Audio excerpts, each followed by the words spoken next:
పని ప్రదేశాలలో జరుగుతున్న లైంగిక వేధింపులపై కామారెడ్డి ప్రభుత్వ జిల్లా ఆసుపత్రిలో న్యాయ చైతన్య సదస్సు నిర్వహించారు. ఈ సదస్సుకు ముఖ్య అతిథిగా హాజరైన జిల్లా ప్రధాన న్యాయమూర్తి డాక్టర్ విఆర్ఆర్ వరప్రసాద్ మాట్లాడారు. కలకత్తాలో అత్యాచారానికి గురైన వైద్య విద్యార్థిని మృతి పట్ల సంతాపం వ్యక్తం చేశారు. ఆసుపత్రిలోని పనిచేసే సిబ్బందికి న్యాయ సేవాధికార సంస్థ పనితీరు వివరించారు. కోల్కతా ఘటనను సుమోటోగా స్వీకరించిన సుప్రీంకోర్టు టాస్క్ ఫోర్స్ కమిటీని ఏర్పాటు చేసిందన్నారు. ఆసుపత్రిలోని పని ప్రదేశాల్లో రక్షణ కమిటీలు ఏర్పాటు చేసుకోవాలని సూపరింటెండెంట్ డాక్టర్ రామ్ సింగ్ కు సూచించారు.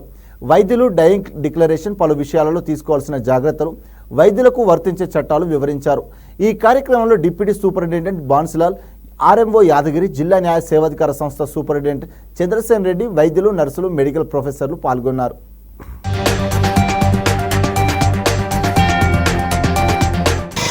ఏదైతే ఉంటుందో అదంతా మనం కోల్పోతూ ఉంటాం, అంటే కనుమరుగైపోతుంది.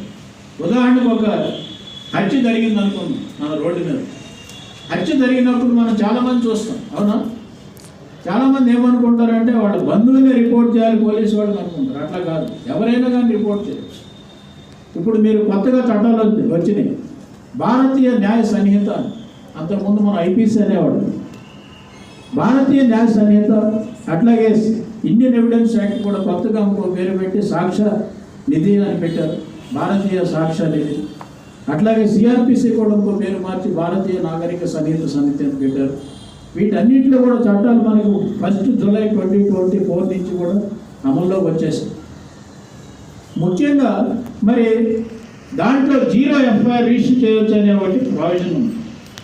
అంటే ఇన్సిడెంట్ ఇవాళ జరిగినప్పుడు మీరు అన్ని డీటెయిల్స్ డిస్క్లోజ్ చేస్తే ఆ పోలీస్ స్టేషన్ జ్యూరిస్డిక్షన్ లేకపోయినా కూడా ఒక 0 ఎఫ్ఐఆర్ రిజిస్టర్ చేయాలి. ఉదాహరణకు మన హాస్పిటల్లోకి ఇన్సిడెంట్ జరిగితే ఇమీడియట్గా మనం ఆన్లైన్లో కూడా రిపోర్ట్ చేసుకునే విధానాన్ని మనకు ప్రవేశపెట్టాం. మీరు అక్కడ పోనవసరం, ఆన్లైన్లో వెబ్సైట్లోకి వెళ్ళి మీ గ్రీవెన్స్ ఏంటో చెప్పండి. మరి వెస్ట్ బెంగాల్ ఇది జరగలేదు, ఎందుకు జరగలేదు మనకి తెలియదు. మరి మన హాస్పిటల్లో తీసుకుంటే మనకి రకరకాల విధులు నిర్వర్తిస్తాం. సూపరింటెండెంట్ గారు ఒక్కళ్ళే కానీ, లేకపోతే డిప్యూటీ సూపరింటెండెంట్ గారు ఒక్కళ్ళే కానీ, ఆర్ఎంఓ గారు కానీ వాళ్ళంతటి వాళ్ళు మొత్తం సేవలన్నీ అందించలేదు.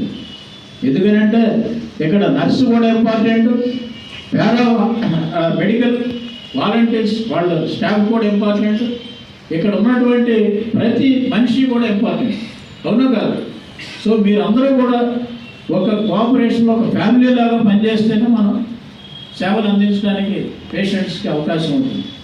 మరి మనం సేవలు అందించట్లేదా అంటే అందిస్తుంది, కానీ ఆ అందించే క్రమంలో మనల్ని మనం కాపాడుకోలేము, కొన్ని సమస్యల్లో పడుతుంది. ఉదాహరణకు ఒక పేషెంట్ వచ్చాడు, మనకి చట్టం ఏం చెప్తుంది? నువ్వు ప్రైవేట్ హాస్పిటల్కి వెళ్ళినా, గవర్నమెంట్ హాస్పిటల్కి వెళ్ళినా కంపల్సరీగా ట్రీట్మెంట్ ఇవ్వాలి డాక్టర్ అనేవాడు. నువ్వు రిఫ్యూజ్ చేయడానికి కుదరదు. ఒకవేళ రిఫ్యూజ్ చేస్తే ట్రీట్మెంట్